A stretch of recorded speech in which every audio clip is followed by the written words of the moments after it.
Ah, shit. Forgot to take a bong rip.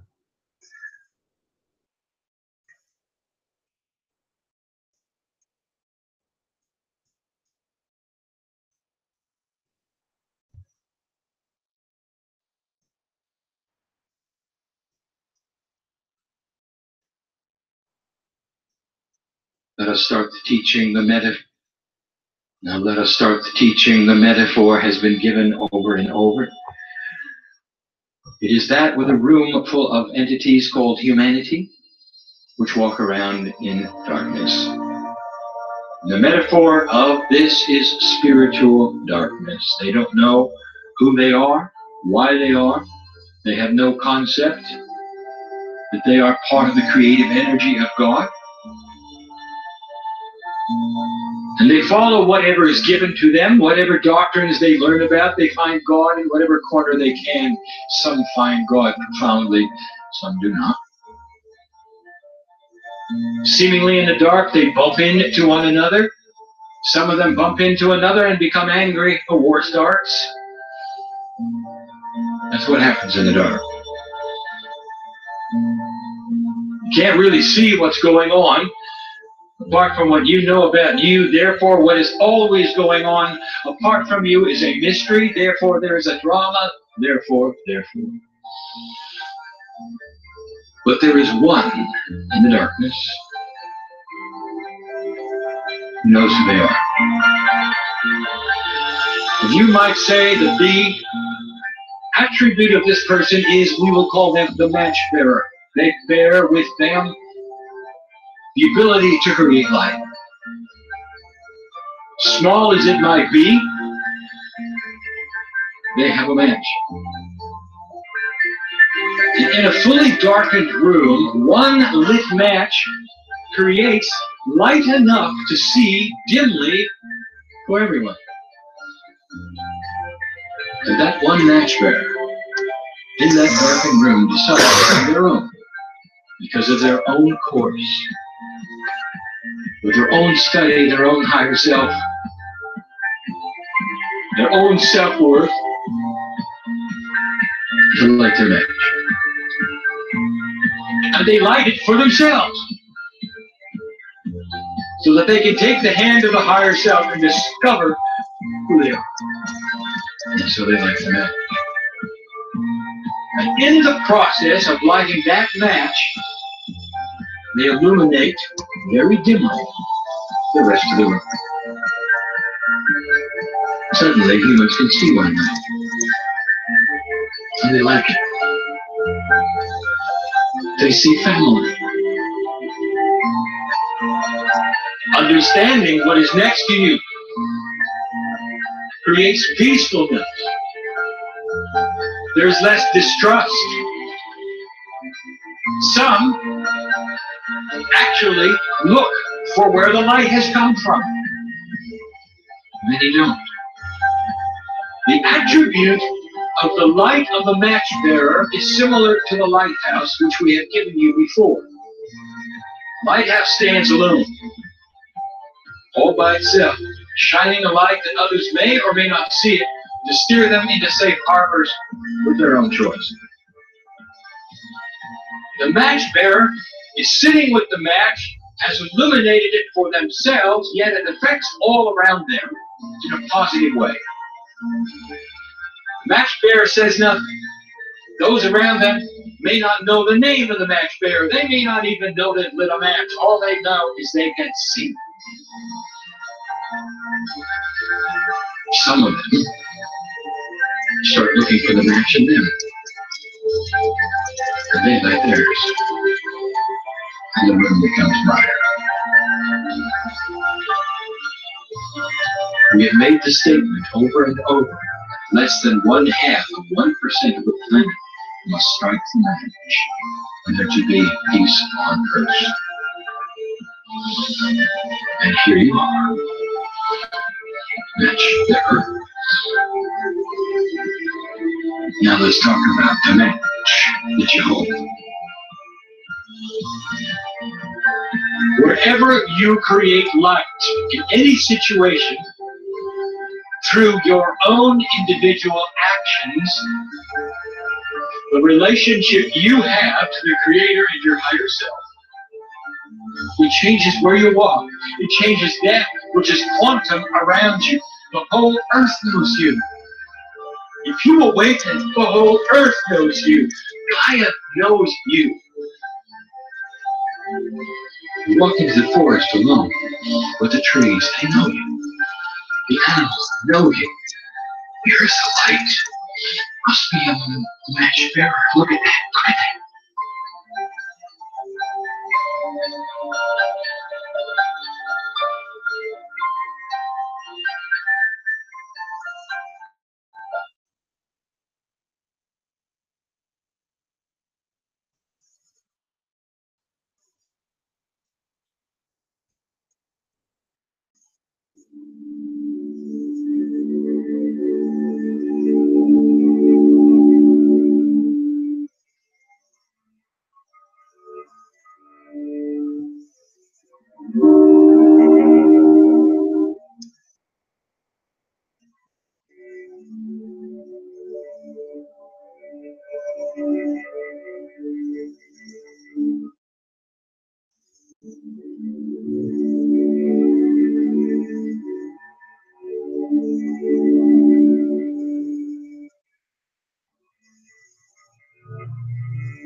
This guy, Antero Ali, he's an author, and he creates these little films and stuff. And I read one of his books called Angel Tech, like angel technology. And in one of the chapters, he suggests that I go hang out with him. You know, he suggests that I should get in contact with the author, him, and attempt to go hang out with him and chill out. You know, grab a lunch, get an idea or interview or whatever. Any idea that you can come up with. I actually contacted him in the past, and he didn't get a hold of me. But I just found him on Facebook, and I sent him a message asking him to, you know, basically, I'll get you lunch or dinner. I got some questions about some things. Let's talk. And he said he doesn't really hang out. He doesn't hang out with his fans anymore, or his readers anymore. He said his old age, things have changed, and now. But he did give me a link to this. The Eighth Circuit Brain, an interactive online course with author Antero Ali. So yeah, 8 weeks study and praxis. Fuck, man. Timothy Leary says this about him: Antero Ali is that special brand of human, a frontier scout for the species out there on the rim where past and future intersect. Robert Anton Wilson says this about him: some who like to talk of things mystical, but have no first-hand knowledge, may find Antero's realism a bit disconcerting. It's quite interesting. So I'm probably going to do that.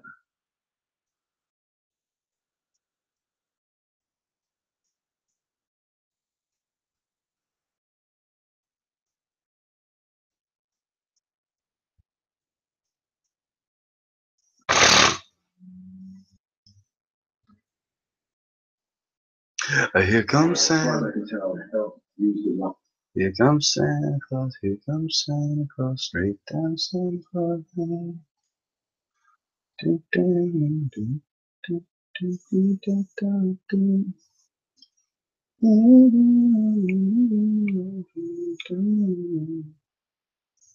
We call it Santa Fraud Day.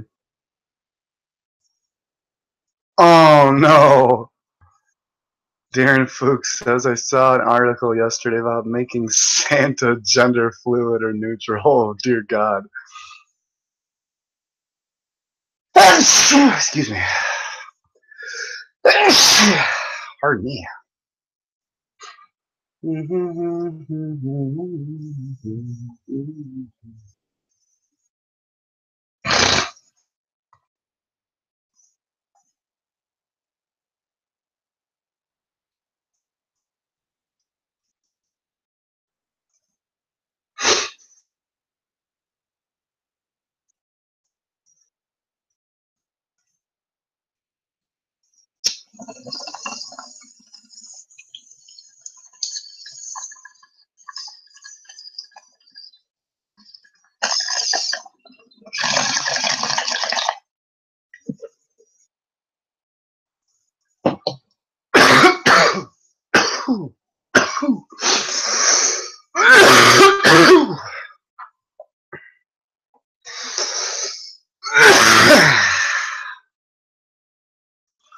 Da-da-do.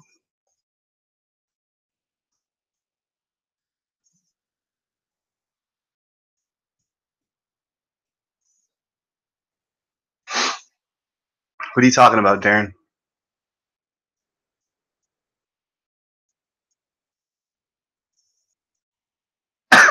People are writing to you, writing letters to you, telling you that they're concerned about your fucking, because you're a flat earther. Is that what you're telling me? Because I've heard that said about me, except they don't write. Well, so yeah, they write little messages on Facebook. They'll talk behind your back.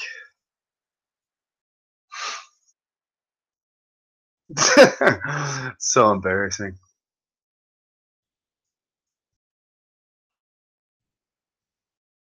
That's I call that pseudo compassion, Darren.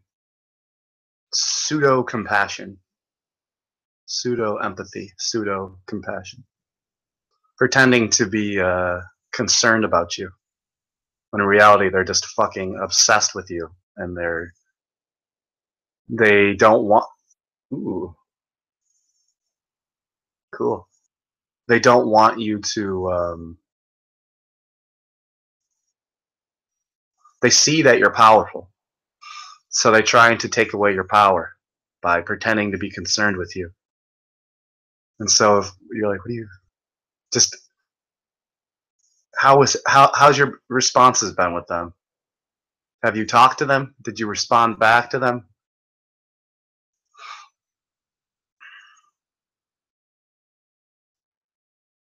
My gosh.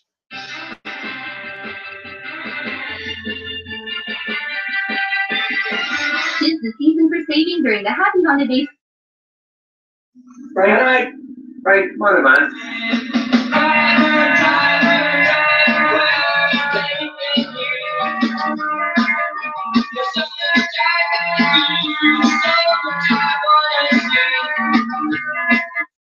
I'm at 90.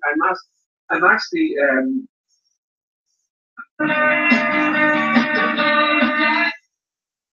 The fuck is this? Frank McCaffrey?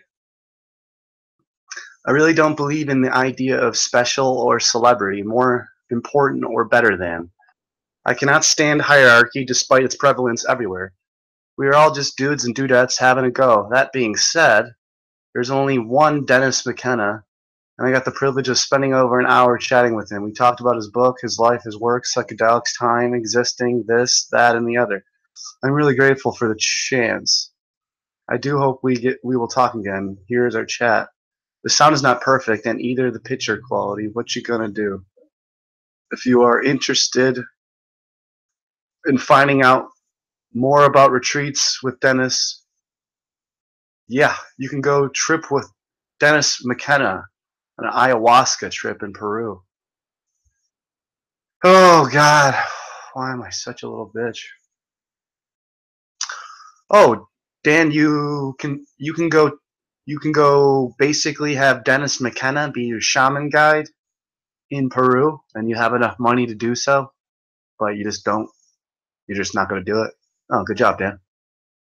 You're really a cosmic explorer there, buddy. Fucking pussy.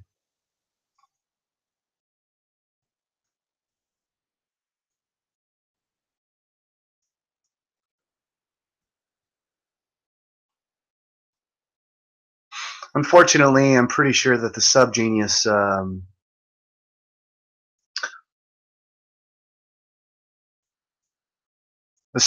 documentary movie is not gonna. I don't think it's gonna come out even in 2018. Lazy bastards, slack-filled sons of bitches. Well, it better come out at the end of 2018 or the beginning of 2019. I'm gonna pressure them to speed it up. Gonna make sure it's perfect. But I mean, come on. You just raised $200,000 with my help, and let's see here. So then it should come out in the middle. It should come out at the end of 2018. Yeah. as a Christmas present for next year. That would be great.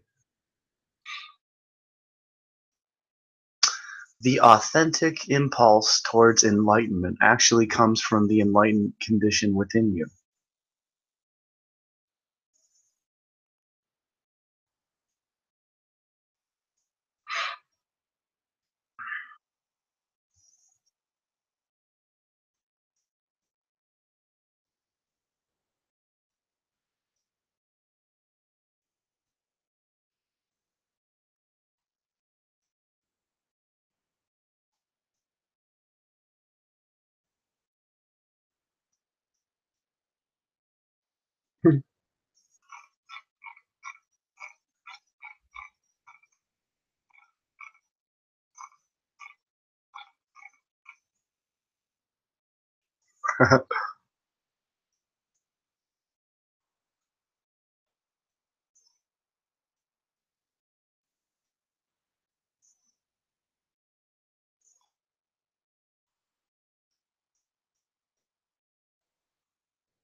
Yeah, boys cannot get their period. But boys don't get their period. Girls and women get their period. Dear God, that's fucking. How fucked up in the head do you have to be to think that boys get their periods? Jesus.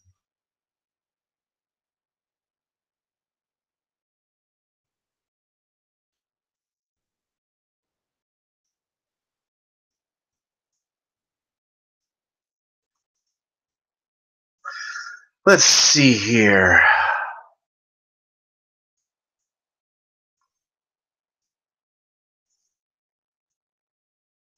Non-schooling says, why do you smoke so much? Well, I don't smoke cigarettes.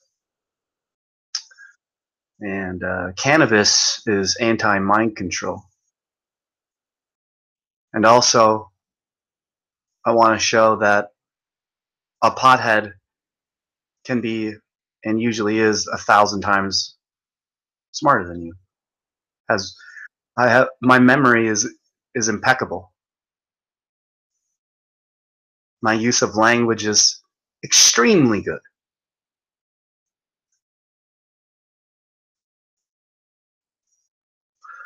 So I'm kind of like an exception to the rule. What's going on, Dan W?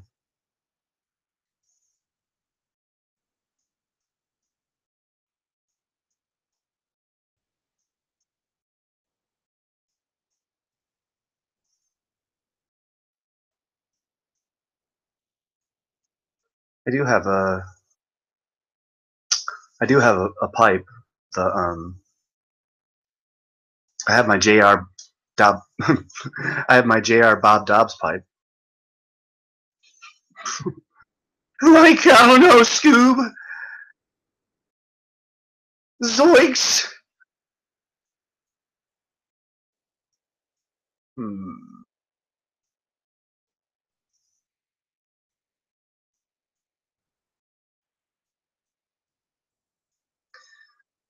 Yeah, I did a lot of stuff yesterday. Let's see. I want to take all this. I want to put it over here.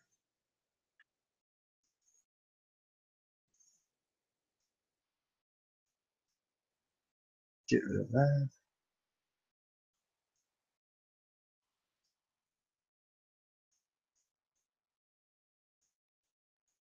Yeah, I'm definitely gonna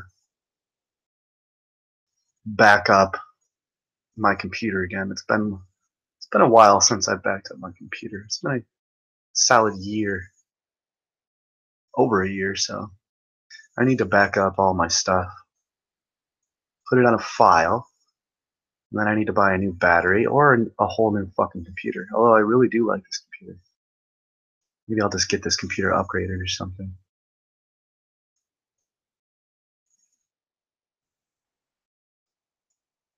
Wow, a lot of changes are going to happen for me soon coming up here.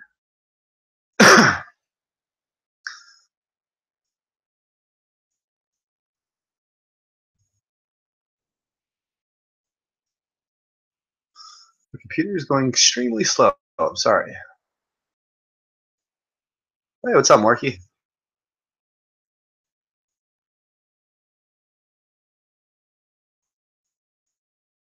Shit, didn't work.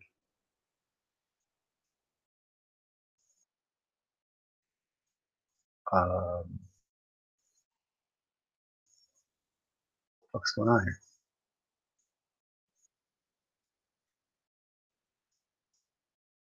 A. There we go. Santa, #1, the most trusted brand. Ah! I'm a biblical man! I find that offensive! God damn it! I find it impossible to care that you're offended by a lot of religious wars. So we find there's just a lot less killing with satanic cults. So we upgraded our policies from religion. Ah! I'm a biblical man! I find that offensive! God damn it! I find it impossible to care that you're offended by a perspective that threatens your fragile, inaccurate construct of the world that you've engineered just so you can have a delusional sense of certainty. Apology accepted. How did the Illuminati come to arrive on this planet? My great-great-great-grandfather was a full-blooded reptile named Joseph Malin Buford Jack Steers IV. The world where he came from, potatoes stopped growing, so he came to this planet for the potato farming. And he did a casual world takeover on the side, and he helped invent alcoholism. Now, the Illuminati control the major governments and banking systems around the world. Some people theorize that if people start to divert their money from the banking system and put it into cryptocurrency, it will shatter the very infrastructure of your control. What do you have to say about that? I encourage everybody to take their money out of centralized banks and put it in Bitcoin. We invented it so people would think they're freeing themselves from how we control them with money while handing us more control over them. Just wiggling way deeper into our system. I call it the quicksand effect. So, your only objective is to enslave people and have complete power. No, that's not our only objective. That's like 98% of our objective. We also have humanitarian efforts because we do care. We just don't care very much. What do your humanitarian efforts look like? We at the Illuminati have been protecting people from themselves.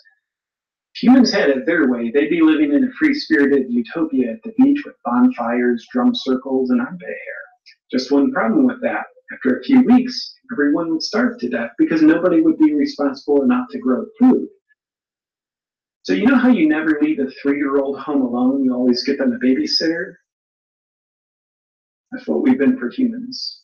Some people have accused the Illuminati of being the source of white supremacist organizations. Oh, you mean idiots who get tiki torches from Home Depot and then parade around admiring each other's single-digit IQ level thinking? No, that's all you guys. But I do understand why you want to blame someone for the diarrhea splatters that you left in your own toilet. Is there anything that you're sorry about? Introducing dabbing. I feel tremendous guilt about that. It was originally a subconscious technique that we deployed through the music industry to get soulless people to identify themselves. It was like saying, do you completely lack originality, have zero sense of style while thinking you have a tremendous sense of style? Do you like going to clubs and paying $15 for drinks just so you can have a sense of connection with several hundred other people who don't care that you exist and you're hollow inside? If so, just dab your empty skull to the left. It turned out that people really liked admitting they're soulless. If they didn't even have the decency to be embarrassed by it, themselves even more. I just hope that I can inspire more Illuminatians to step out and be proud of who they are.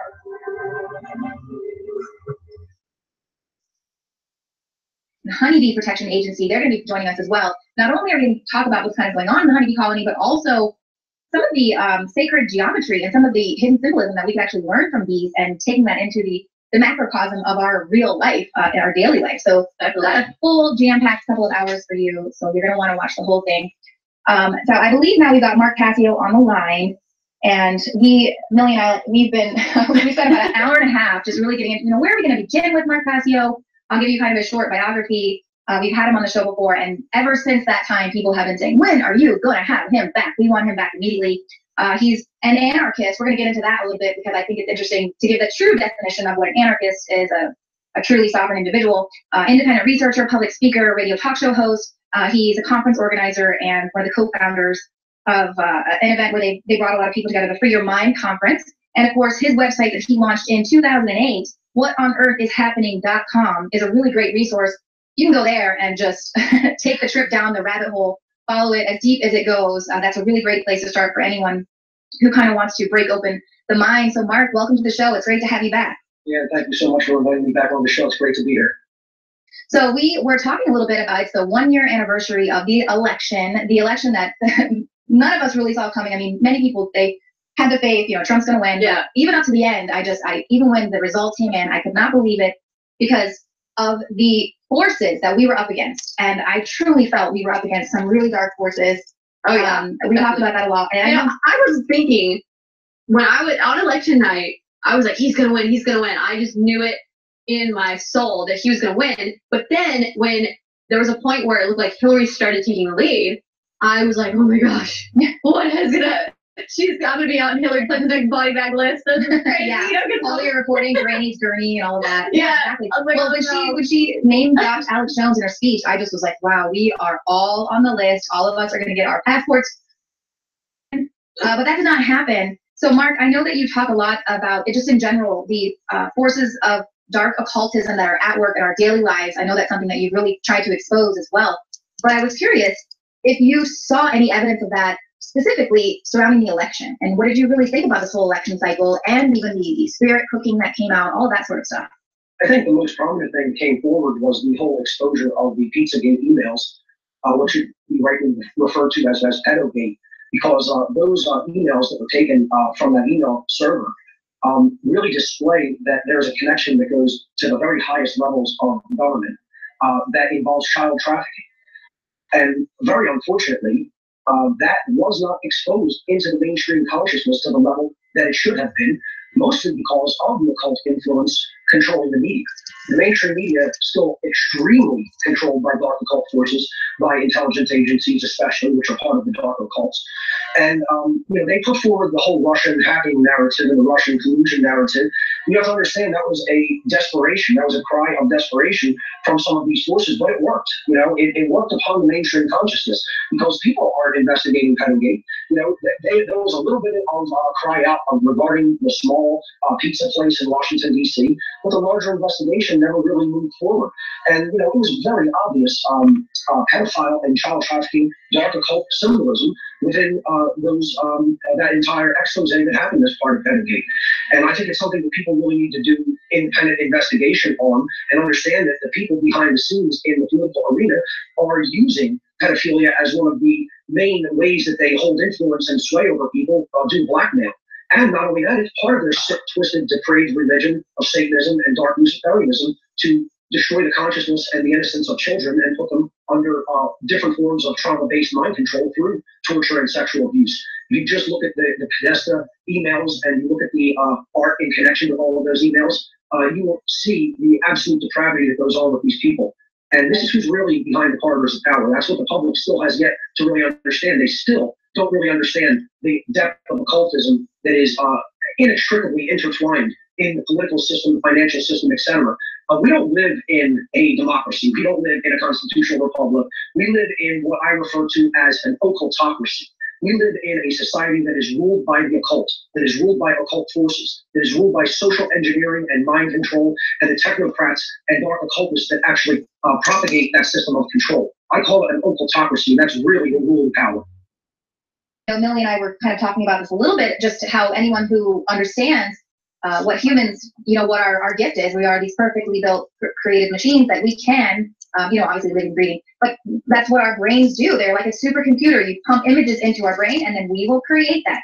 And so people who understand that know that as long as they keep pumping through this frequency of fear, these images of fear and sort of distraction, then we will even subconsciously, especially if we're not aware that we're being programmed, we'll just agree that's reality. It's okay. Oh, these emails that have all these really weird code words in them, that's totally perfectly fine. Of course why wouldn't they be talking about pizza? I love pizza, So exactly. It's you once you're trying to get kind of peel back the curtain there a little bit, and then when you see how there could be some indictments coming down for the Podestas, that sure, fine, okay, fine. You weren't talking about children. Were you talking about Russians? Were you talking about selling state secrets? Is that why everything was set in code? So this, of course, you see on the music videos on the of subliminal messaging, and it is part of these elite people that try to implement subliminal messaging through their media, and that's why you're seeing Hollywood come out so hard, during this election cycle, is because Hollywood is behind this. Hollywood's wanting to put these subliminals in, and at the same time, Hollywood is where you see all this weird, occult, satanic, dark, ritualistic behavior. I mean, it's pretty disturbing. And so what's your take? I wanted to ask you, what was your take on Hollywood coming out in the Weinstein scandal, and from your experience into the occult, do you think that Weinstein and all these victims coming forward, that there's more they're not talking about regarding satanic occults in these instances of abuse? That is being deflected by the mainstream media, especially. A lot of the alternative media is hesitant to touch upon it because, once again, what it really involves is child pedophilia. You have to understand that the mainstream media will talk a little bit about harassment scandals within Hollywood, as they have, but they are loath to touch the real aspect of sexual abuse in Hollywood, which is, without any question, the pedophiles that are running the Hollywood industry. We have to understand that that is, again, how influence and power is directed and shifted behind the scenes. It's because the people who are really running the show there are child pedophiles, and they bring people into that pedophile ring at a low level so that they can blackmail them and control them. And this has been going on really since the inception of Hollywood, and it's the way that the power structure there is maintained. And it's also, these people act as a feeding system for the political elite and the financial elite and the occult elite. You have to understand, think about it, children and their parents want children to get involved in Hollywood from a young age so they can become child stars and then eventually become adult stars. They want them to start, in many cases, as early as possible. And in many cases, what will happen is a deal will be struck or brokered behind the scenes where the producers who are involved in the occult and involved in the real corridors of power behind the scenes, because they're influential to the public mind and the public consciousness by putting messages and imagery forward in movies to direct and steer the society in the direction that the political and financial elites want them to go. So they'll bring children in and tell their parents, well, you want to make them a star, you're going to have to do certain sexual deeds with them and allow them to be used in certain ways, and then they're complicit in the whole thing. And so in many cases, it will never come out publicly, and it'll just keep going on and on behind the scenes, and no one will speak out because they're afraid their careers will be ended, or even legal action will be taken against them if they have little to no proof of what's been going on. So this is how the power structure is maintained, especially in Hollywood. People have to dig a little bit deeper and understand this isn't just about harassment of actors and actresses. This is about pedophilia going on behind the scenes. And we have to understand the true reasons that this pedophilia is used, the reasons it's used by the elite in Hollywood. Mm-hmm. Well, and then also kind of continuing on with the breakdown of society and traditional gender roles, and in the aim of breaking down society, you do kind of talk about the dark occultism of neo-feminism and the suppression of masculinity. What is that all about? Well, a society that has strong social bonds between men and women is a society in which the people are strong, but the government is not so strong. When you have the opposite, when you have weak social cohesion between men and women, you have a lack of power within the entire ranks of the people, and you have strength in government. As one becomes strong, the other becomes weaker. And that dynamic is what the ruling elite want to use to foment a gender war so that the political power can become stronger in our society. Think about it. The people who are going to ultimately rebel, and if necessary, physically rebel with weaponry if necessary, are going to be strong men, largely because they just have a physically stronger built muscular mechanism than the females of our species. And, not that women cannot use guns to rebel in a necessary physical rebellion, but largely you're going to see men take on the combat role as the traditional role of a true masculine male in our society when freedom is under attack. So it would just behoove the powers that be to weaken masculinity in society. It's in their best interest not to have a strong masculine influence in our society, because those are the people who are naturally going to take up that rebellious role traditionally. So if you have weak men, you're going to have a stronger government and a weaker people in general. And if you have stronger men, you're going to have a stronger link within the population, especially that social glue, that social cohesion between men and women, which is the true bond in our culture. If that's weakened, the government is always going to be stronger. But if men particularly are strong and the social bond between men and women is strong, you're not going to see the strength government-wise propagated in our society. You're going to see more freedom manifested, and that's not in the political and occult elite's interest. That's against their interests. Right, but that's interesting you talk about that, because I know Jones is always talking about when the Pentagon was working on a gay bomb, which, you can look that up in Google or whatever, it'll come up a certain way, but that's truly what they were working on, something that they could drop, some type of bomb they could drop on their enemies, which would make the men become more feminine, become attracted to each other, kind of break up that bond that you're talking about, to weaken their ability to attack. And with how low American men's sperm counts are right now, you can see that, our government might want big companies like knowledge, but we're kind of getting to a time when these tech giants and others are suppressing information that's on the internet. And one of the things you talk about is how you've been online since before the World Wide Web was even popular.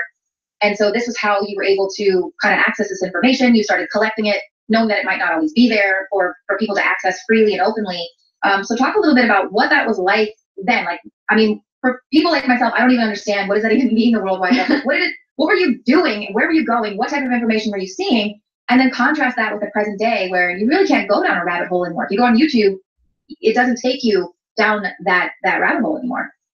I've always been a user of what many people would call the dark web, which is going into dark, recessive corners of the internet to find information that isn't exactly mainstream or popular, to find information that deals with the occult. And, back in the early days of the internet, that was Usenet. Some people will be familiar with that, some won't. As it progressed and some of the internet protocols became more distributed, the big thing became BitTorrent. And I've been using BitTorrent since day one. There was an explosion of information that came forward through both the Usenet and BitTorrent in the mid-90s, and then after BitTorrent became popular in the early 2000s. So, I archived all the data that I came across everywhere, whether it was found via the regular World Wide Web, through HTTP protocol, whether it was found through Usenet, whether it was found through the BitTorrent protocol. I never took the chance that resources that I discovered would be there forever, because I knew censorship was coming, especially if any of this information started to break into the mainstream consciousness and weaken the hold of the minds of the population. I knew that the people who ultimately control the infrastructure of the internet would want to start to use to deploy censorship mechanisms to start to put tighter controls on information, kind of move people into controlled areas of the internet that they ultimately gave them access to the information that they wanted them to have, and firewall them off from information that they didn't want them to know. So I became what I would call an information archiver or information aggregator. I stored information on hard drives and DVD drives and DVD discs and Blu-ray discs. What's the craziest information you came across? Is there anything you can tell us? Like, what's the craziest thing that what appeared to be factual? Like there was proof that this was real. What was the craziest thing? What I call the most occulted information is the information regarding natural law. The information regarding what is the true difference between right behavior and wrong behavior. I know it sounds almost mundane to say it like that, but the information that is held back from the public consciousness more than anything else is what is a right and what behaviors are not rights. This is the main problem in society, is that people do not know the actual difference between rights and wrongs. Behaviors that we actually have a right to take and behaviors we don't have a right to take. This falls under the category of what I call in my research and my presenting natural law. It's simply moral law that exists in the universe. And the occultocracy, the occult ruling class, they know that natural law exists, and they know that it holds people to account. in the universe. They know that this is a force of nature that does not require any belief. You can know it like you can know any scientific knowledge or information. Understanding natural laws what kind of really, really woke me up and took me out of a selfish mindset in the past as I lived when I was younger. And really woke me up to the true nature of reality. And it's sad to say that the true awakening regarding natural law has not occurred. But we have what I consider a pseudo-awakening taking place in the political and financial arenas, but really an awakening has to take place in the spiritual arena. And that is to really deeply understand that there is no such thing as the authority of man or woman over man or woman, that we have to understand what is our natural inherent rights within creation, in the universe, and live the non-aggression principle in conjunction with the self-defense principle as well. That's what the true awakening will entail. And I don't see that true awakening really taking place in a massive way in our society because the informational paradigm is too tightly controlled and censored. One of the other things briefly that I really discovered and really went down a big rabbit hole in my own personal life was occulted technology. That was a big part of the information floodgates that kind of broke in the late 90s and early 2000s for me, was understanding what actually possible and already had actually been invented and worked in our society and in our culture. And a lot of it was due to the workings of Nikola Tesla, the great inventor and scientist and a person who really put forward so much of the technology after the first and second industrial revolutions and in the early 20th century gave us the alternating current system. That's right. He wanted to put free energy out there in the society and level the playing field, if you would, so that people can be mobile anywhere on Earth and still have energy at their disposal. And again, that's not in the powers that be's interest. They want people controlled and limited. So occulted technology, I would have to say. And that's pretty interesting because I remember somebody telling me about they had accessed through some connections a museum, and it's supposedly like there's this museum of things that will never be, and there's all this technology that is just buy being someone's patent. Exactly. Oh, really great invention. We're gonna buy that. And you're gonna make it so cars can run off of water? Okay, let's buy that patent. They're thinking, oh, cool. They're gonna buy it. They're gonna utilize it. No, buy it and shelf it, and possibly kill you. So no one. So apparently, like, there's this museum of technology and stuff that it's called the Museum of Things That Will Never Be, and the government and people own patents on all these inventions. And maybe that's what Trump was talking about when he was talking about how he wanted to unleash all of the secrets of the universe and all that. Let those patents go. Which how I got people shaking their boots. And of course that exists there in the dark web and in the World Wide Web, which is why, of course, Matt Drudge came here and told people. But what do you see with that? Now, what you said there, Millie, is absolutely correct. They're not anarchists. I would consider them socialist and communist. And that has nothing to do with real freedom. That's another entire enslavement paradigm. Fascism and communism ultimately meet because they're total levels of control and destruction of freedom. And I would not consider them real anarchists because they don't understand that all anarchy really means is the absence of a ruling class, the absence of authority. It means that there are no rulers. Anarchy does not mean that there are no rules, ladies and gentlemen. It never has meant that. It does not mean chaos. It does not mean go and break people's property. It does not mean go and riot in the street and destroy businesses. That's not what anarchy means. It never has meant that. That is a politicized social engineering definition given to you by the ruling class to get you not to understand what anarchy really is. Anarchy really comes from the Greek roots etymologically. In the actual word itself, the prefix a or an in Greek means without or absent, not present. And the Greek word archon, simply means ruler. So when you put them together, the word simply means without a ruler. And I think people would agree, we don't need rulers. I don't need a ruler to tell me what my behavior should or not or should not be. I need an understanding of natural law. I need an understanding of morality to tell me what my behavior should or should not be. And then I need to conform to that. And people should be the regulators of what happens if people don't conform to the rights that they are naturally gifted with at birth, our inherent natural rights. It shouldn't be a ruling class because then they're claiming authority. And someone who's claiming authority is claiming something that an individual doesn't have over another individual. Well, it kind of sounds like you're describing how the country has been set up, how it's supposed to be. If you look at our Constitution, our rights, our Bill of Rights, they're God-given rights. It talks about our God-given rights. And it says that, we, the people, we essentially elect and pick these government officials to do our work. Essentially, like you would have a family trust attorney on your behalf. It's your family trust, it's your money, it's your assets, you're the beneficiary, but you're hiring an attorney to do a job. for you. You're electing that person. And so what's happened is we have our government officials as those power of attorney, those trustees, deciding that they're gonna their money. It's their money. They're gonna do what they want. They're gonna rule over us.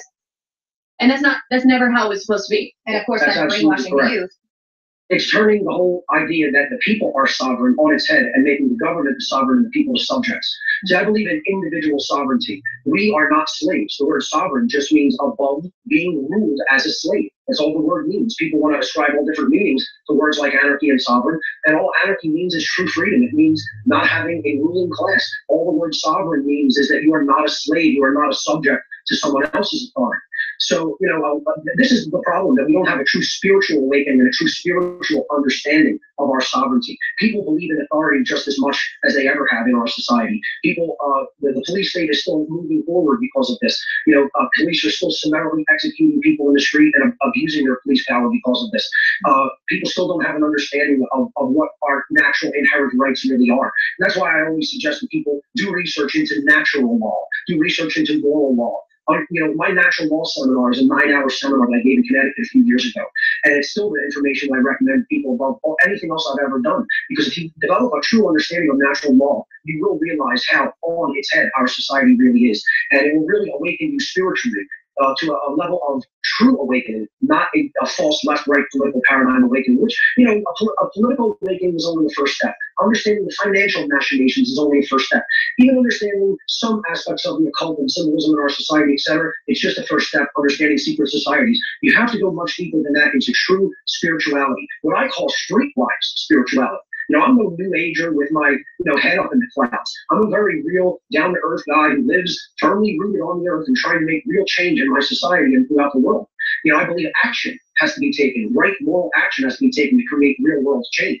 So we have to have a balance between an understanding of the spiritual laws and the spiritual domain and really being able to do our work on the ground in a very kind of a very spirit in the flesh type of approach, as I put it. I call this streetwise spirituality, and I kind of try to explain to people what a real spiritual awakening looks like, as opposed to a false awakening that I think a lot of our society, unfortunately, is undergoing right now. There's a whole other layer, a whole other level that people need to awaken to, and natural law really is the key to that. Well, I definitely want to talk with you about that when we have more time, because that's what I was telling you. I don't even want to crack that open because I know we need way more time to get into that. Sure. So one of the things that I, kind of just wrapping this up, the persistence in waking people up, because at a certain point, I know myself, I feel like people who just don't get it by now, that is not even my audience. I've always said, if there's plenty of stuff online that you can go look up, it's all there, but it's not even true anymore. In some instances, they can't even find that information because it's hidden under copyright law, or it's they can't find it. The page is 404 or something. So talk a little bit about having this persistence when it comes to waking up humanity. Leanne, I feel your pain. Let's just put it that way. Some people, it's very difficult to shake them out of their slumber. And in that instance, I think you can simply plant a seed and speak the truth to them and just let it be. And, they can't unhear something. You can say it in a nice enough way, and then say, well, go do your own research on that if you're going to. If you're not, then, don't. But, you can't make someone take information. You can only put it out there for them, for their consideration. Hopefully, they'll do their research on their own. But what we're really referring to is what I call the great work. Doing the great work is trying to influence other people to a further level of consciousness and a greater level of spiritual awakening. And it's the hardest work there is to do, because the world is very calcified in its belief systems. People latch on to things that they believe in, and they hang on like a pit bull, and they don't want to let go, even if that thing is hurting them, even if it's not good for them. And they get comfortable in their belief system, and then it becomes very difficult to dislodge them from it. And this is what a false religion will do to somebody, and that's what a lot of the belief systems that people have latched onto really are. They're false. They become false, entrenched religions that are harming the very people who believe in them. To dislodge people from that kind of calcified belief is what the great work is, though. And what it requires is time, patience, and persistence. And there are things that ultimately we have to work on to do. It's like, you could call it kung fu. I'm a student of the martial arts, a novice, admittedly. So I've started training in the last couple of years in Jeet Kune Do especially. And the word kung fu actually means something that is very difficult to master, that takes a long time and patience to learn, to master. That's really what it means. So anything could be kung fu. You know, making tea the right way could be kung fu. Cooking could be kung fu. Art could be kung fu. Teaching people the truth could be kung fu. It's something that takes patience. It takes time. It takes hard work to master. And this is what the great work really is. It's something that we really have to dedicate our lives to if we're going to help make an impact on our society in a greater way. And that, I think, there is no greater work that can be done. And to the people who are doing that great work, they have my love, friendship, and support.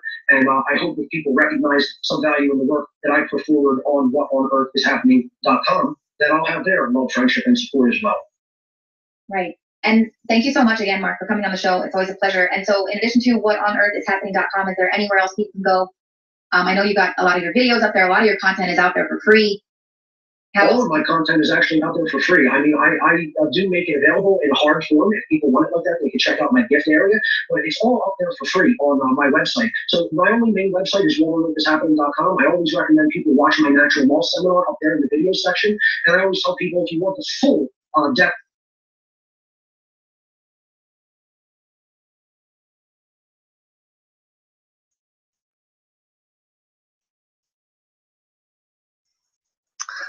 Silence.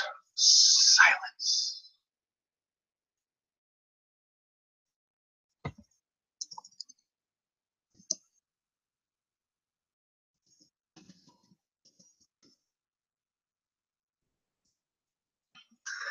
Very good rebuttal there, Arwen. Very profound.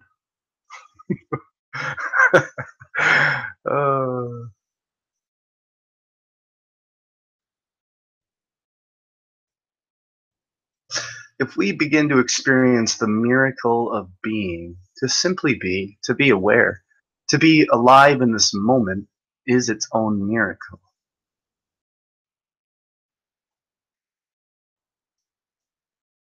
Oh.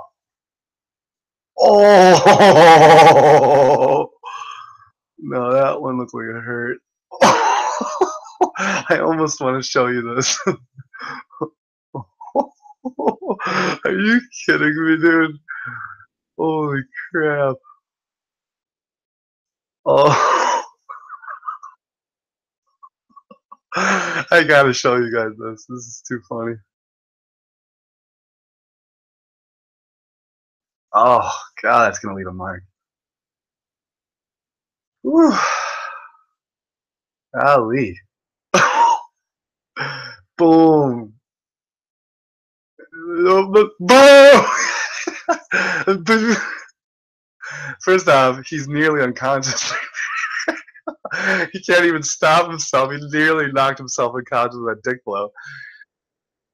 This is the look of a face of a man who realizes.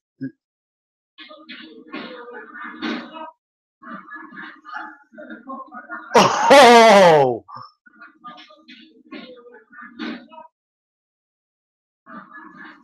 Oh!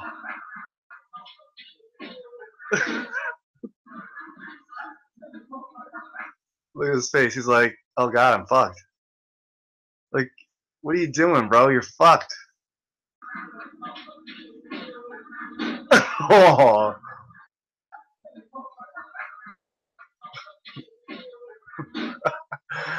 Oh, some people are so fucking stupid.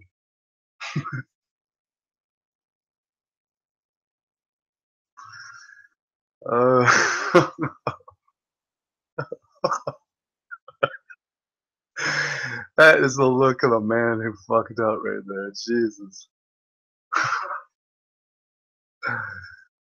All right, well, let's find. How about we find some happiness real quick?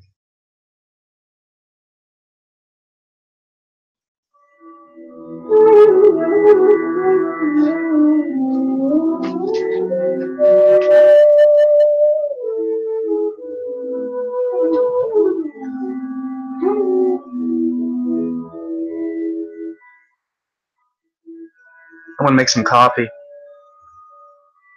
Now I'm going to give you tonight a new way of looking at happiness. And we're going to use the law of polarity. The law of polarity is we work with opposites. You don't become happy by trying to be happy. Have you ever figured that out? You ever had some beautiful fortune cookie-like wisdom that says, just be happy? Okay. And haven't you tried to be happy? And it just feels weird. Just be happy. And you go, am I doing it? Right? It's just like a squeezing, a contracting of your body. Just be happy. Just be happy. And then what usually happens is you think, I'm going to follow my passions and just do the things that make me happy. And then you wind up spending a lot of time doing things that kind of entertain you, wondering why you can't feel happy when you're not doing those things. And we hit a wall. And the wall is because to find true happiness, we have to deconstruct the opposite of happiness. And the opposite of happiness is unhappiness. I'm going to show you a very, very interesting way to look at unhappiness tonight. Because in looking at unhappiness differently, awakening true happiness is instinctive. Because the wisdom is, happiness is already within you. You may not be able to feel it because it is suppressed by a veil of unhappiness. So if we can deconstruct the veil of unhappiness, the happiness that is already within you will rise to the surface. Initially on the surface, unhappiness is thought to be the dissatisfaction that people, places, and things don't please you the way you want them to. Like we said in the beginning, things may not always please you, but they are destined to always play the role that brings out your highest evolution.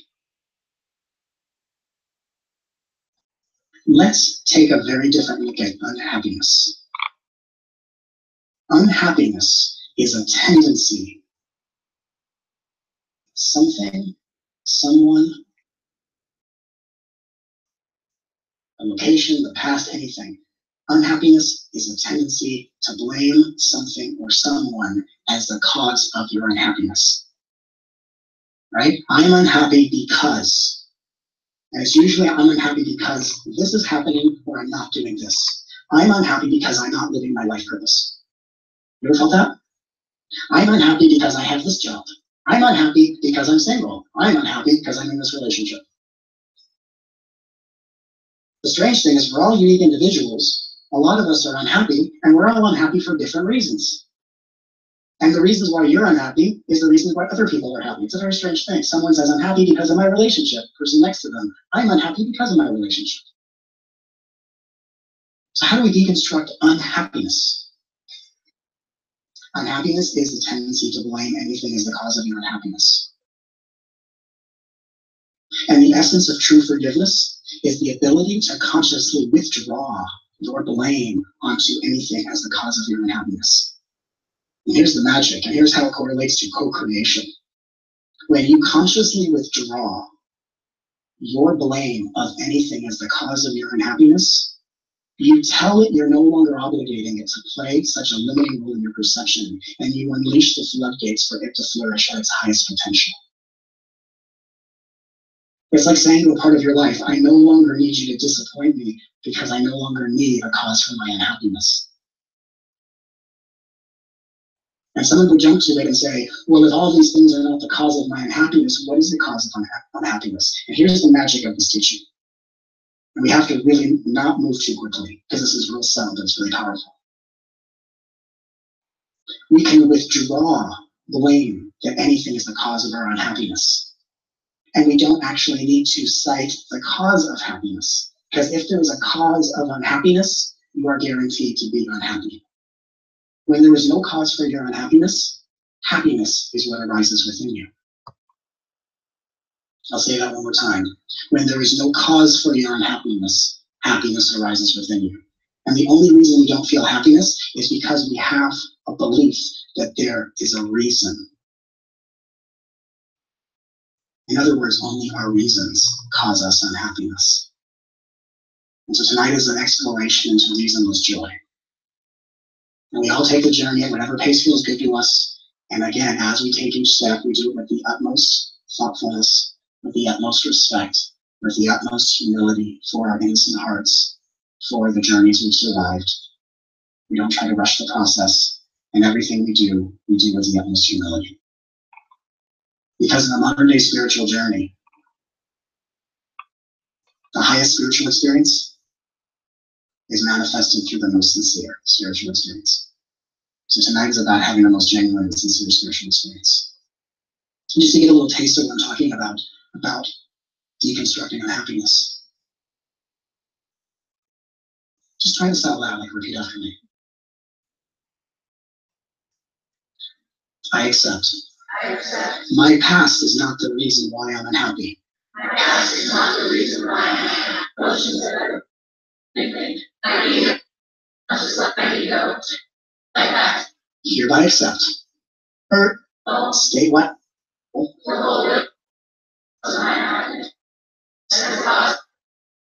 As the cause.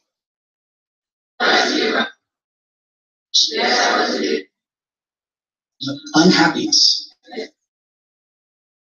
Look at teachings. And in my personal life, I don't necessarily have tons of spiritual conversations. So I was talking to a friend of mine. My friend used to be a very sarcastic person, and when I was a teenager, when I knew this friend, I was a very sarcastic person. You know, in my younger years, I had a lot of edges, I had a lot of defenses, because I was afraid of being hurt. And I was afraid of being hurt because I hadn't been properly devastated yet. Life was leading up for my adult life to decisively annihilate me repeatedly on an emotional level. And you know what the best thing about being devastated is? Being devastated can actually break you completely open. And once you are completely devastated, the freedom is you can't get any lower than devastation. Life breaks you into a million pieces and there's not anything more to shatter, and then you're free. And you're no longer afraid of devastation because it becomes such a familiar friend. I was devastated in so many different experiences that I was no longer afraid of devastation. I was afraid of devastation because I hadn't befriended it yet. You're afraid of devastation if you haven't been devastated enough. And people may say, well, I've been devastated. Well, not deep enough, because when you're devastated decisively, the one who's afraid of devastation is gone. There's only two outcomes of devastation, and that is if there's enough ego in the devastation, the ego chooses to shut down permanently, and that's as far as you go for that lifetime. Or if you can get devastated decisively enough and that the ego is completely annihilated, you'll awaken. How do you wake up from the dream of life? By letting the dream devastate you. How do you let the dream devastate you? You don't. It knows where to find you. It knows what to do.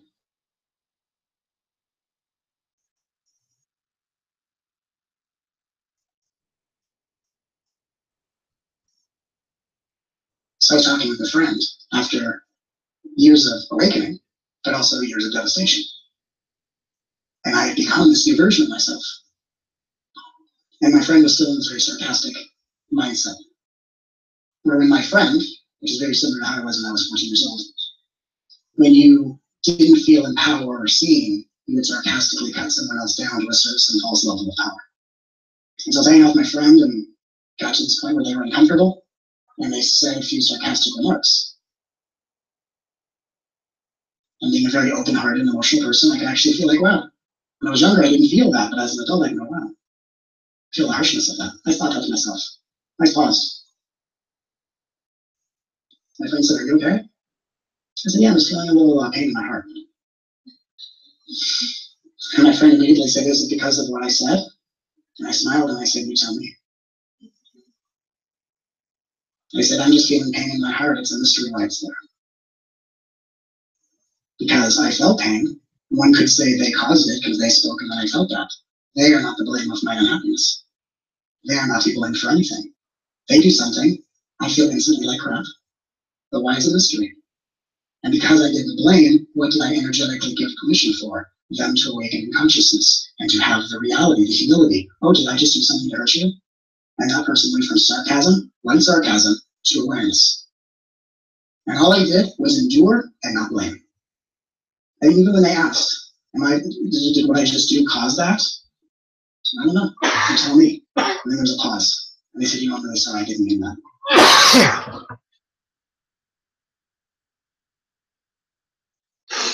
And what's really funny is when someone else's apology doesn't soothe you, because their apology is for them.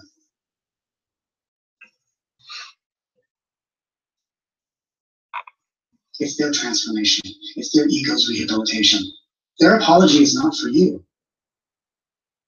The only reason why people need apologies from other people is the people who need apologies from other people are the people that are blaming those people as the cause of their unhappiness. And subconsciously, they're really saying, I blame you for my unhappiness. I need you to apologize to me so I can stop blaming you for my unhappiness. Which just means I'm going to turn you from the cause and blame something else. But if you don't blame anything as the cause of your unhappiness, someone else's apology isn't for you, it's for them. You don't require an apology if you don't blame. Therefore, you are the living prayer of forgiveness, not someone figuring out how to forgive. Does that make sense? It's very powerful. Very powerful. So we deconstructed that happiness is our natural state, and that we find happiness within us by no longer blaming things as the cause of our unhappiness. There might be a sense of unhappiness, and if you just spend time sitting with unhappiness saying, yes, I'm unhappy, and nothing is the cause, you sit with that for a few minutes, unhappiness disappears. And you just have to be willing to sit in a world with no one to blame. And if you sit there and there's this thing like, this is crazy, how can I not blame anything? The worst thing that's going to happen is you feel like I'm going to turn a blind eye and let the world go crazy. But here's the funny thing. A lot of us are watching the world intently to make sure nothing awful happens. And awful happens every day. So us watching so closely isn't doing anything. With you watching everything on Facebook, on your newsfeed, let's just take a poll. What have you prevented?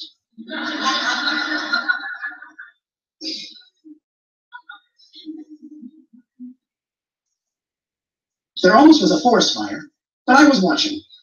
And the fire said, shut up. Sorry, my bad.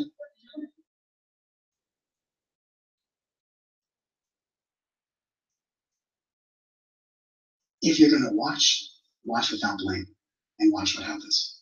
Because then you're just being an open space that lets the light of consciousness come through you and begin to reform everything. So if you're watching with blame, you're feeding it. If you're watching with no blame, you're transforming it.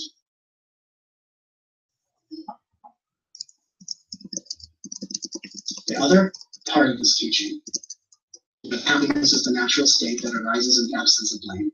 The presence of blame is what creates the first field of unhappiness. But there's also a thing about you can cultivate happiness. In order to cultivate happiness, you have to first create the foundation, which is there's nothing to blame. That's why I taught it first. So first, there's nothing to blame, and therefore, there might be some sense of unhappiness, but it's not so heavy. We're a little more relaxed. I may be unhappy, no idea why, biggest mystery of existence. If you have no clue why you're unhappy, you won't be unhappy that much longer. So then the question is, once you're no longer blaming things as the cause of your unhappiness, how do you cultivate happiness? And this is where we're a little more relaxed. I may be unhappy, no idea why, biggest mystery of existence. If you have no clue why you're unhappy, you won't be unhappy that much longer. So then the question is, once you're no longer blaming things as the cause of your unhappiness, how do you cultivate happiness? And this is where we get to one of my favorite aspects of teaching, and what I love about the spiritual journey because of how important it is. It is one of the most important qualities I brought into my spiritual journey that I instill into everyone that I guide on their spiritual journey, and it brings me so much pride and joy to know that this is so important what I transmit, and that when we gather together as community, what I love more than anything else is not what I'm going to describe, is what I feel so many of us embodying in this community, in our lives to the best of our ability. True happiness is cultivated through the quality of your polite and respectful response to whatever arises. Happiness is getting high off of the fumes of your own deliberate respect for anything. And the name of the game is respect everything more than it respects you. You don't have to give all of yourself away. You don't have to be a doormat. You don't have to open up your house and let people in that can't respect your home. It's just when we interact with beings of various levels of consciousness. We're all at different grades, but we're all in the same school, aren't we? So we respect each other as peers. And when you start to see that it's not a matter of how other people treat you or what happens, but your focus on how polite and respectful can I be. You're in a relationship and someone says, I think I'm having different feelings. Well then, thank you for the memories and let me help you by getting the hell out of your way. Let me set you free.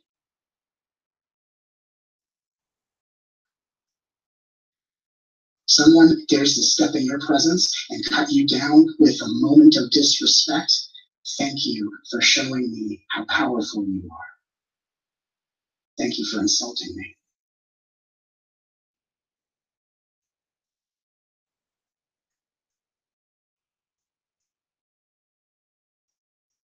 Have you ever seen what happens when you attempt to devastate the world with politeness? It's a good social experiment. What would it be like? And it's funny because devastation sounds like a powerful, angry word, and politeness is a nice word. And I say that because as light workers, we tend to be not as committed to the light as unconscious beings are committed to the darkness. I've said that before in other videos. There are beings that are in the shadows, and boy, are they committed. Boy, are they committed. Their plans sure take a long time, but they're committed to the darkness. Are you as committed to the light as some beings are to the darkness? I'll give you a funny example. Just a funny example. When I was a kid, I grew up listening to hip-hop and heavy metal. Just as luck would have it. Grew up in the malls of Torrance, California. Spent most of my childhood in an arcade, eating Taco Bell. Hey, it's just my childhood YouTube. And listening to hip-hop and a lot of heavy metal. And I never listened to like really dark heavy metal. Just passionate heavy metal, you know? Just powerful power chords and, you know, lyrics that were angry. If you listen to them, it's about people's pain and suffering and all that kind of stuff. But as an adult, I look back on some of the music I still listen to. Which, hilariously enough, when I'm on the treadmill at the gym, I still listen to this day. I could literally listen to hard rock and meditate at the same time. It's hilarious. But let's talk about how can we turn this into a teaching? Think of how, when you hear like heavy metal or hard rock, and how intense the lyrics are. Think of how committed the lead singer and the band members are to that anger and that heaviness, right? When as light workers have we ever been committed to the light like that? Right? Like, as the light on, namaste, the light, namaste. Over on the other side, darkness! Right? Darkness! Death! Decay! Right? When have we ever gone, love and light? Because that's what we need to do. We need to take that kind of passion, not with that kind of throatiness. And we need to take that kind of passion and invoke the light. And when we invoke that kind of passion of the light with that kind of intensity, do you know what frequency we find? Oh, it's so near and dear to my heart. Gospel. You ever seen gospel? Look, I was raised as a little Jewish boy. When I was an adolescent, I was in a performance group, and we got to perform with a choir from the First AME Church in downtown Los Angeles. And I had never seen something like this. And it was like the heavy metal of God consciousness. And I spent 10 minutes in this thing, and I was like ditching Hanukkah so fast. I was praising the Lord so hard. It was the greatest thing I've ever seen. How can we take our purity of intention and internally crank it up to the vibration of gospel? Or to the vibration of what is our most unleashed passion? Because that's what I am for each and every one of you and for myself in my world. I am passionate about the light. I'm not unaware of what's happening. I'm just too preoccupied bringing forth the solution to take a moment to debate the problem.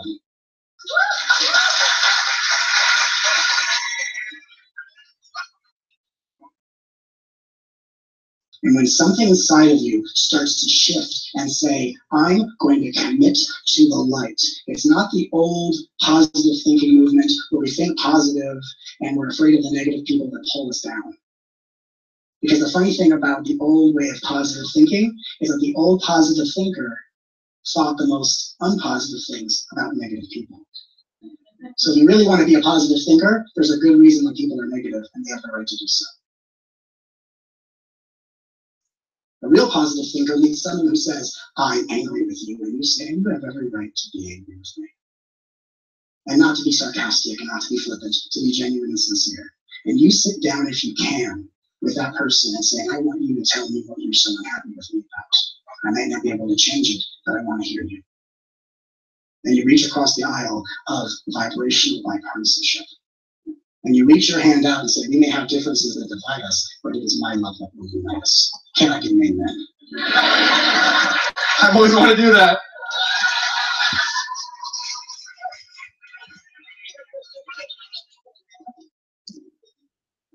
Try this out loud. I accept. And nothing is to blame for my unhappiness. I feel the way I do. And now we get down to what a spiritual path really is. Feel. I don't feel as heavy as I did before. I don't think I'm unhappy. Just feel.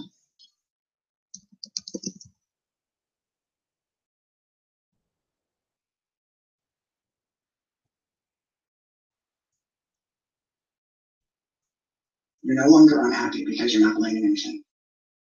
What you're actually still feeling, though, is the density of being in a physical body. And now we get down to what a spiritual path really is.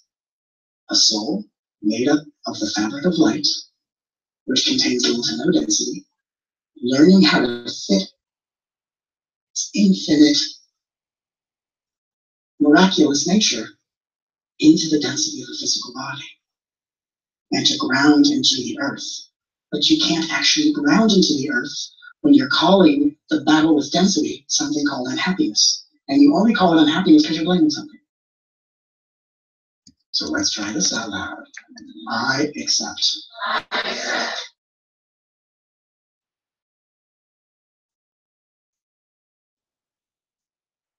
You ever hear the quote, the meek shall inherit the earth? You know what a modern day interpretation of that is? Endure it all and blame no one. Endure it all and blame no one at all. And if you have the tenacity of spirit and the audacity within you, you not only endure it all and blame no one, you say thank you to anything that has ever touched you. If you can go there, don't rush it. Just be honest with yourself. At the very least, blame no one. And when you blame no one, a bigger picture can be revealed.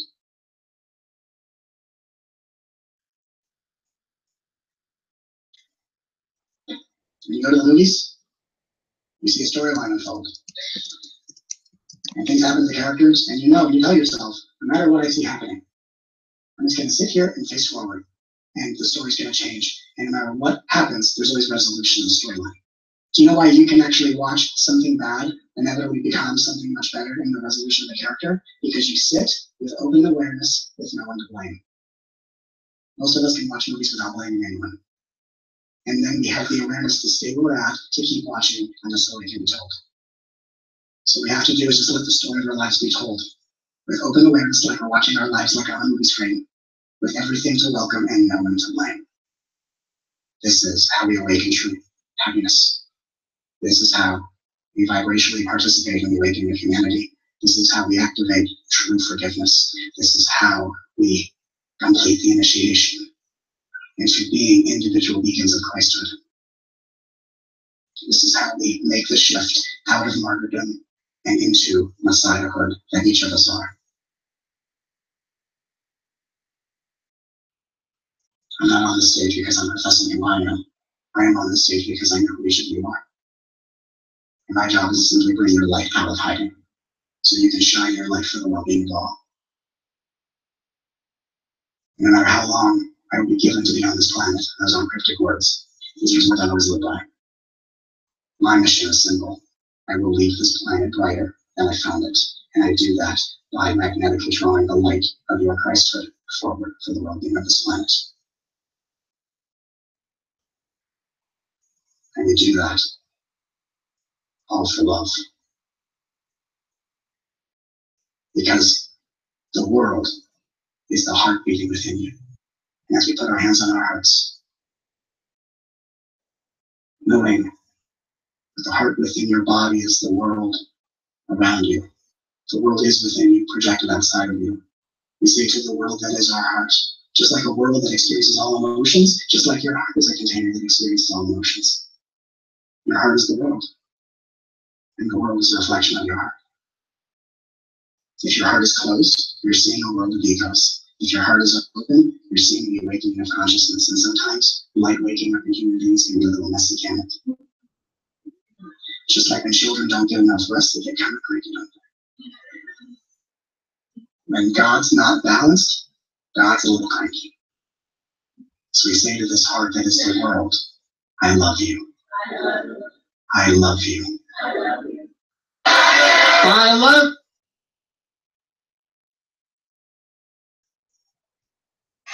Bunch of lunatics.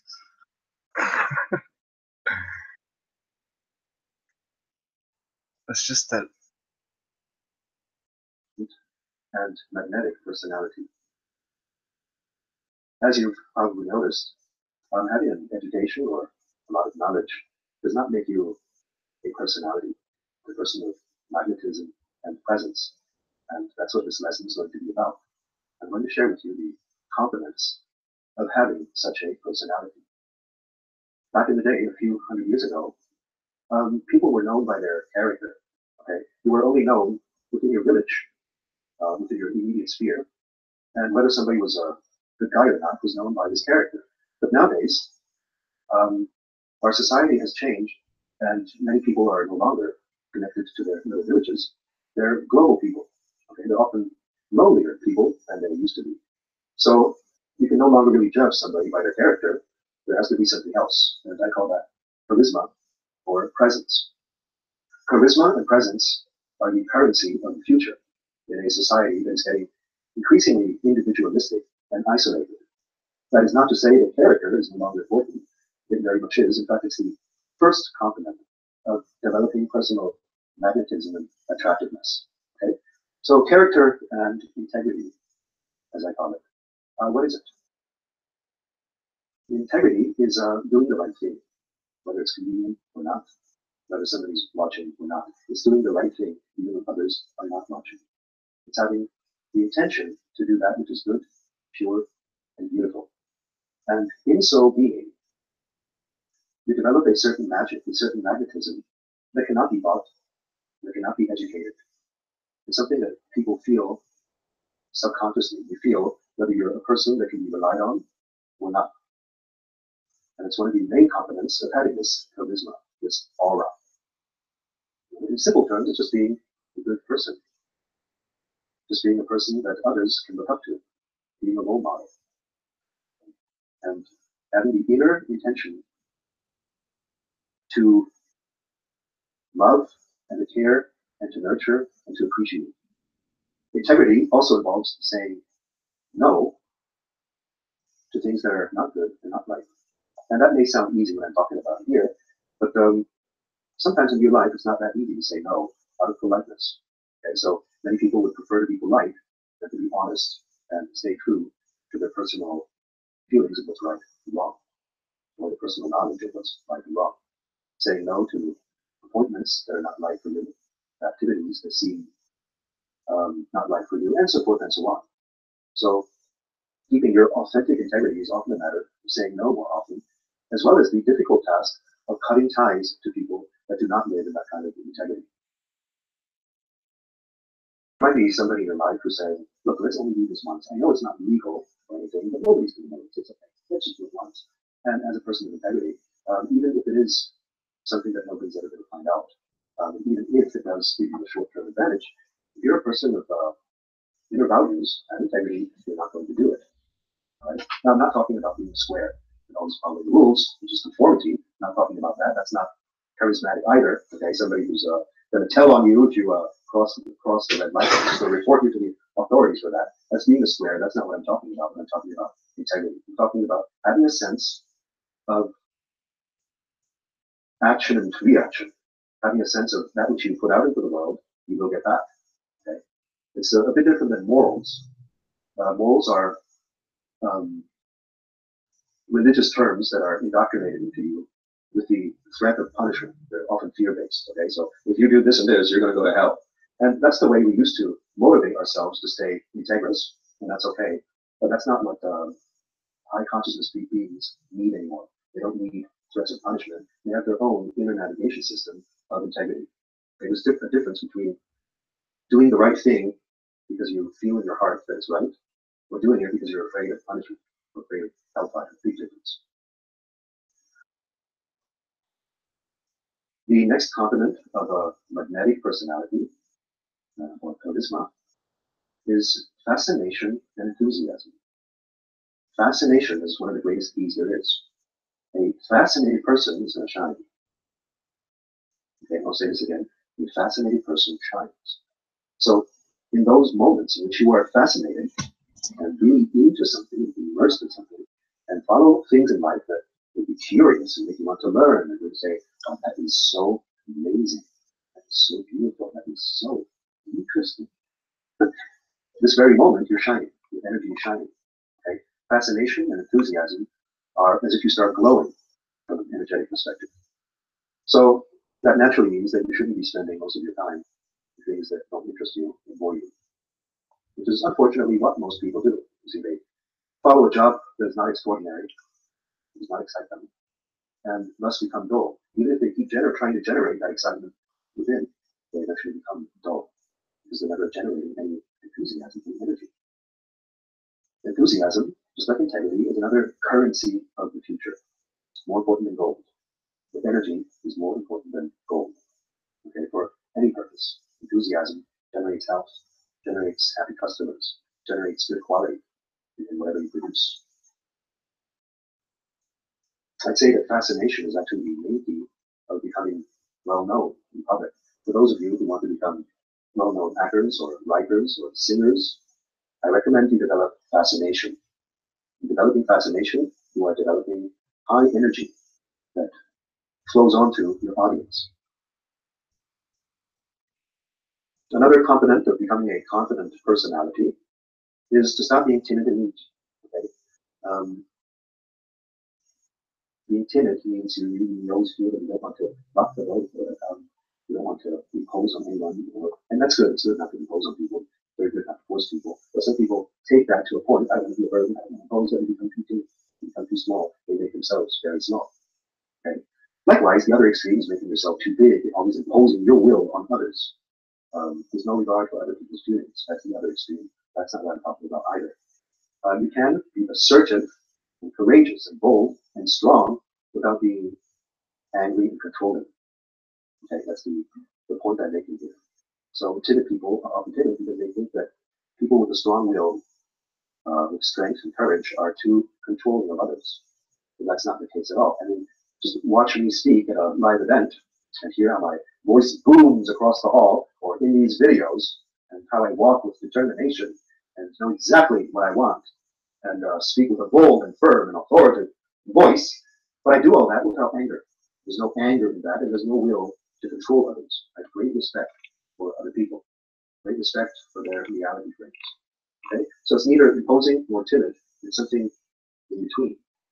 It's a balance you have to find, and to control others. Across the hall, or in these videos, and how I walk with determination, and know exactly what I want, and speak with a bold and firm and authoritative voice, but I do all that without anger.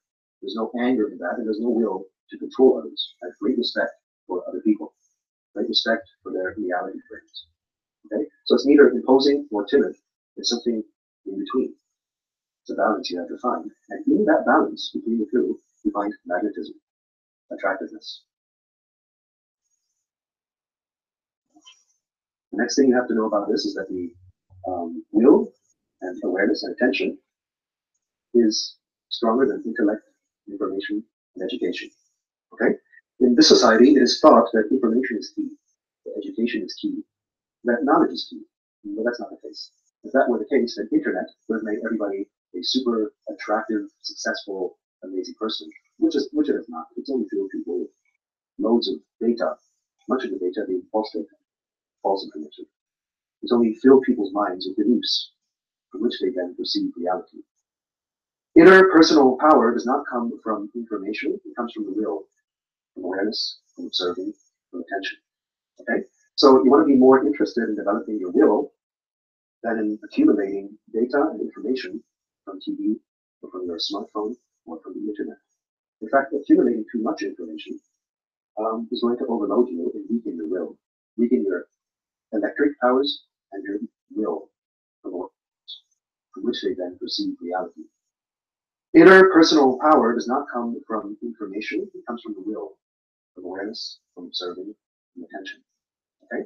So you want to be more interested in developing your will than in accumulating data and information from TV or from your smartphone or from the internet. In fact, accumulating too much information is going to overload you and weaken your will, weaken your electric powers and your magnetic powers, which is what this comes down to. I'll give you an example of this. If you spend an hour watching a show on TV or an hour visualizing your dream life, what do you think is going to make you stronger? Of course, the visualization. Okay, most people don't even have the power to do that anymore, to come up with their own images because they keep getting the visualizations and images from the TV. They're weakening their own will by doing so. So you want to train your own imagination, you want to train your own attention and your own will, and thus become increasingly stronger. And it will appear as if you're some kind of wizard or a magician or something, because most people just don't do that. They allow external reality to deliver everything for them. They don't just develop their own authentic path and way based upon their inner world, based upon what they received in prayer, based upon what they received in meditation, based upon what they visualized. So, as already talked about in many of my books and videos, you need to develop faith to experience the things you want in life. The faith can only be developed if you can intend and concentrate in a certain manner. The faith is actually intention and concentration, enthusiasm put together. The emotion of enthusiasm, concentration, and intention. If you put those three together, you have something called faith. And that is purely from inside. It's not from outside, because from the outside, you never have evidence of the things you want to have faith. You have to start inside. Now, the next component of developing a magnetic and electric personality, magnetic and electromagnetic personality, is to give people, give them what? Give them assurance, give them hope, give them convenience, give them care, affirm what they're doing, give them positive reinforcement without needing it yourself. And with most people, because most people are not electric and are not magnetic, it's then wanting assurance from others, wanting to get convenience, wanting to be affirmed and so forth. You want to reverse that. You want to take responsibility for the needs of the people around you. Even just caring for a pet, or caring for a partner, or a child, will make you more responsible and broaden your sphere of energy. If you're alone all the time and have nothing to cultivate and give to, you're not going to develop that power. So the secrets of reality. The next component is to dress in the way you'd like to be addressed. Okay? Your appearance. And I always hear people say, don't judge by appearances. I don't judge by what people look like. And that sounds useless to say, because we all do that subconsciously, by nature, almost genetically, or primed to judge by appearances. If we weren't judging by appearances, we wouldn't survive as a species. Okay, we get bitten by a poisonous snake. You see, the poisonous snake appears dangerous, and we wouldn't judge it by that appearance. We need to be dead already. So, while you yourself don't have to judge people by their appearance, you can see into their innermost soul. Don't assume that others are not going to do it.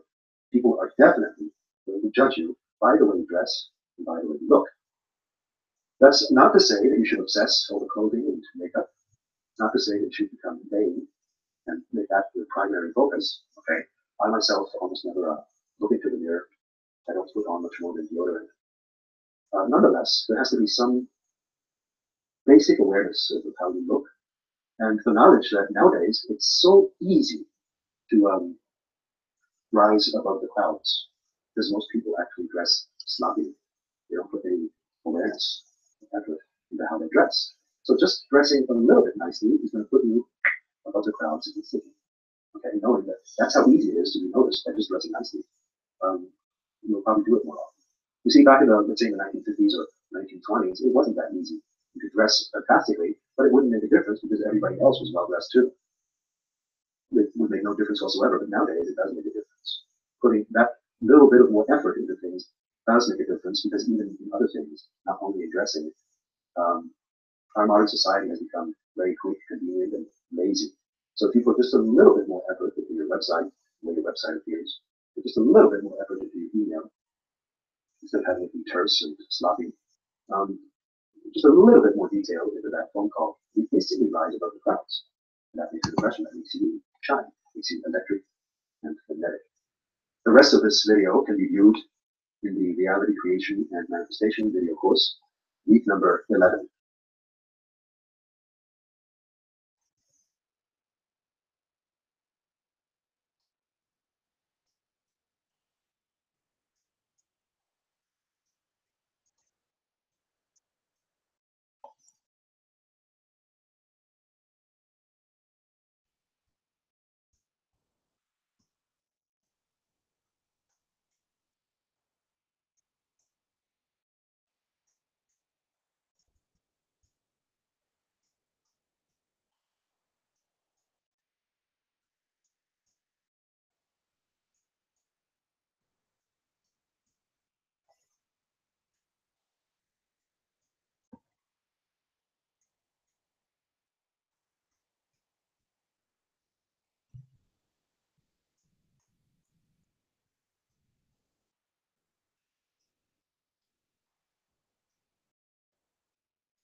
I have felt in the dark for years, depressed, and I'm not sure what to do about it. I don't know what to do next to help me to shift from this initial state. Okay, you gotta go into your own powerlessness. Oh yeah, you could do this. Most of us were depression is about I feel really powerless. And I'm really angry at myself because I'm powerless. So most of us when we're in a space of feeling completely powerless and we're just depressed, it literally isn't a hole. That's what you feel like. You're in a dark hole because emotionally that is the reality. The reality is in a hole. So what most of us do is that we spend our whole life trying to clamber and all of our energy trying to clamber out of the hole this way, not realizing that if we sink into it as deep as possible, actually the bottom of this hole opens. So what we're going to do with the cycle of emotion is to go straight into the powerlessness as already we go. Now, if those of you who are struggling with powerlessness or depression or any type of thing, I want you to try it, okay? I want you to, like, I'm going to guide you to it, you follow along, okay? This is easy, those names are example. So, like, look at your relationship right now, for example, I would first start, and think about how you are completely powerless, like, feel that powerless. There's nothing that I can do to get this to change.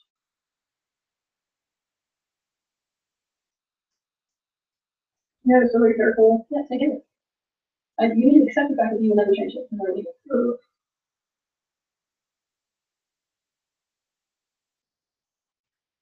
You know what you're going to feel in my stomach? There's nothing, you're not going to get it. I really feel like I'm falling in like a wall. But it doesn't matter.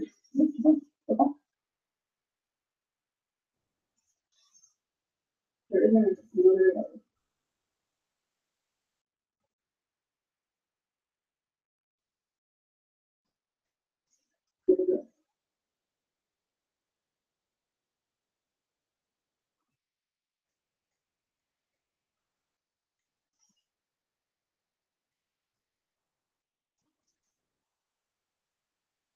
I feel like I keep going backwards. I feel like I get rid of that. You know, Do we keep going? Mm-hmm.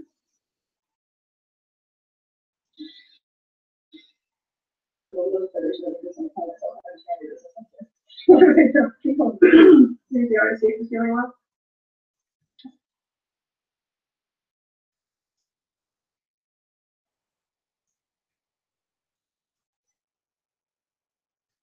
And she's well, isn't it?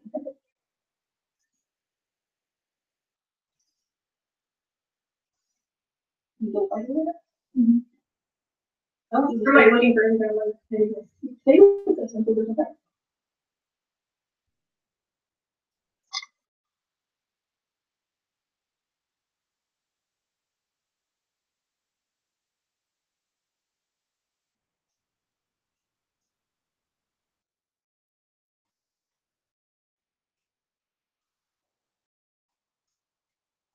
They never think about that. I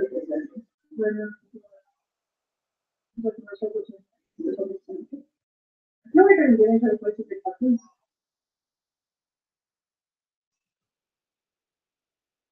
Actually better. They don't do this. They always do that. But then instead of all of this, yeah. It's reality is involved in it. Anybody else know about it?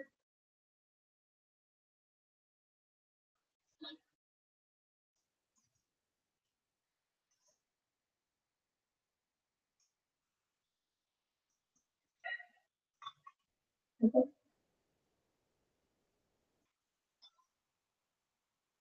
Yeah. I really feel like I'm nothing.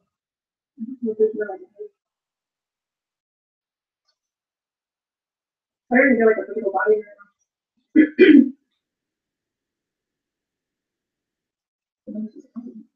Yeah, like I don't feel.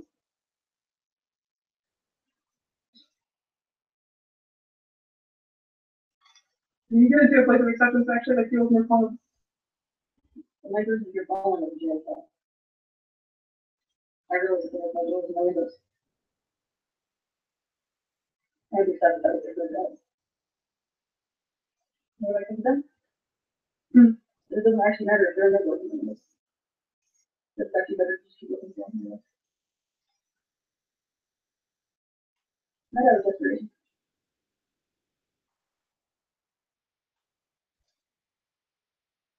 You get to a place where you go through acceptance and you're still believe it.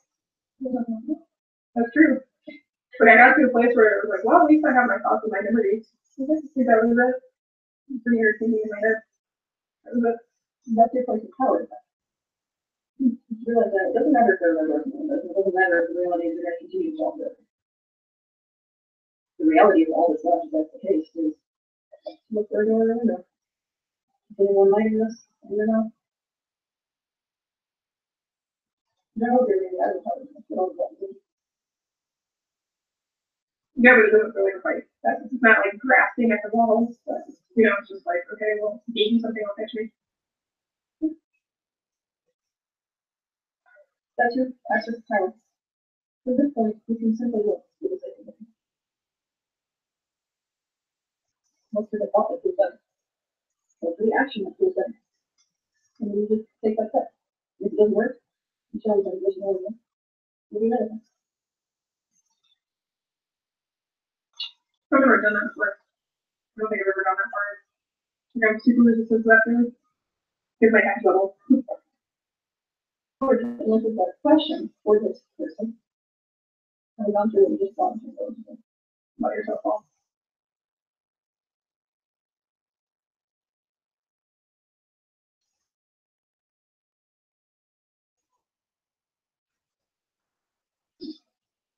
That's okay. You make a relationship. Or make it practical.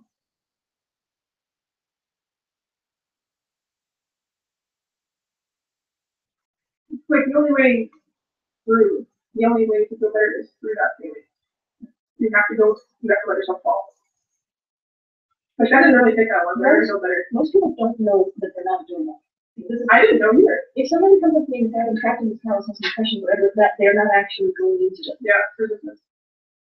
Myself included, like I feel like I've gone into millions of years, but I Yeah, totally. I'm just by the way, I had a lot of people who were on this call, on this workshop that keep saying CP isn't working, CP isn't working, CP isn't working. Exactly. Because what happens is you reach a point, and it's like the break pill, where your whole being says, all right, you keep going into this, so that will change, and that's resistance. Never gonna change.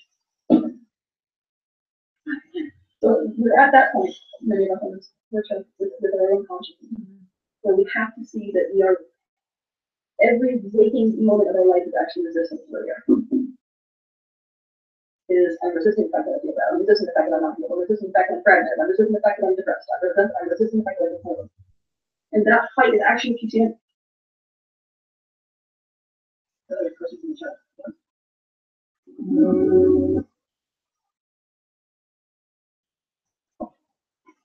Correlated with the book,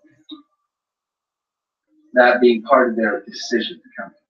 So we're getting these kind of results with only 2,500 books in distribution.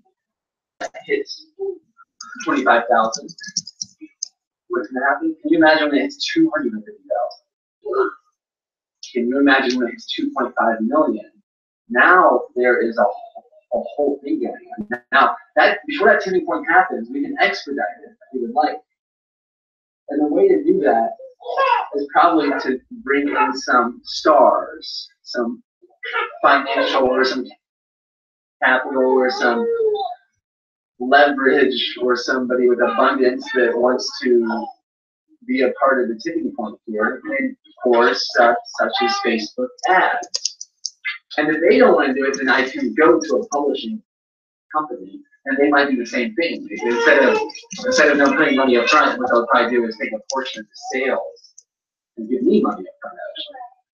I don't know if they want some money with the publishing company. So this gets a little more into the business of things, but that's the bottom line here. That this book right here is the tripwire to the Christmas tree vortex. And this Christmas tree vortex includes these events that are changing people's lives. And with these events, there's also, I put the top, like I have the human training experience, and that might be where I work one-on-one with someone and really give it to them. Like in the top example, basically that can be that. So I could do like maybe a 3-person event or a smaller event. And then I can go all the way to like hashtagging myself as a freedom catalyst. And that would be more like working with someone on a creative way, like making sure that they're the star that I know they are, that they're embodying that and actualizing that and realizing that. And that could be like, it might not even be a financial thing. It might be a relationship with someone that's supporting the company. It might be someone like JP Sears, pretty much epitomizes that. Like if you talk to JP about our relationship and his expansion and his ability to really camera and be the genius that he is in public. I believe I acted, and I'm acting as a huge freedom catalyst in a way for him and many others. That would be that kind of relationship. That's like the top of this pyramid, where the gifts that are for everyone in the book, the app, and these are now some future announcements. Potentially is breaking on a tee, and a t-shirt with clothes, those are right on the way.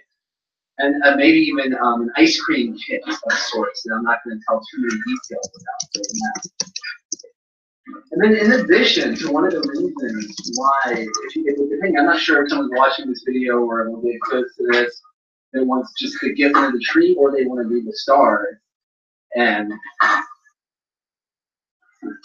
support this system. Then we already have a team of several geniuses. So that's why I'm leaning towards the idea of an investor versus a publishing company, because I want someone to see the whole company succeed, not just the book. My team members like Deanna, I'm working. It's not only me. I work with geniuses.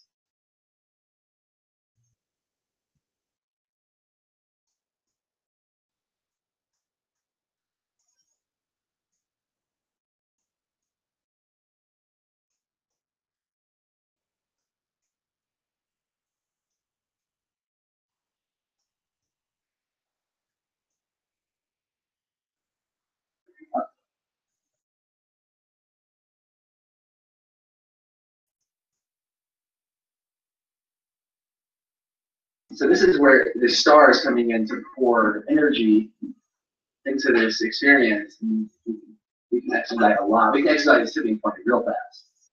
And then with International Travel Time, Frank J. and Jack Lee, I mean, yeah, these are stars. So I am surrounded by stars.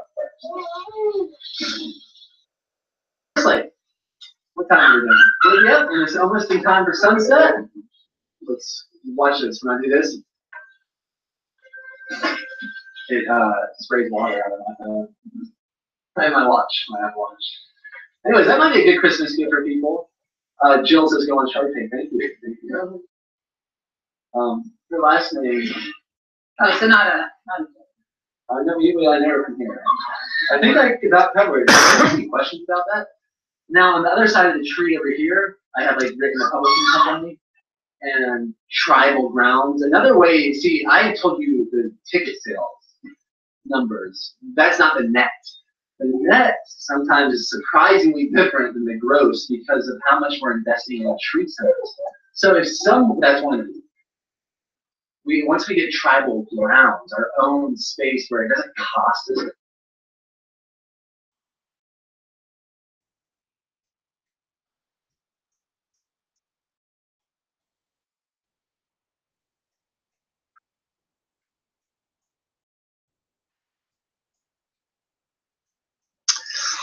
All right, time to watch the sunset.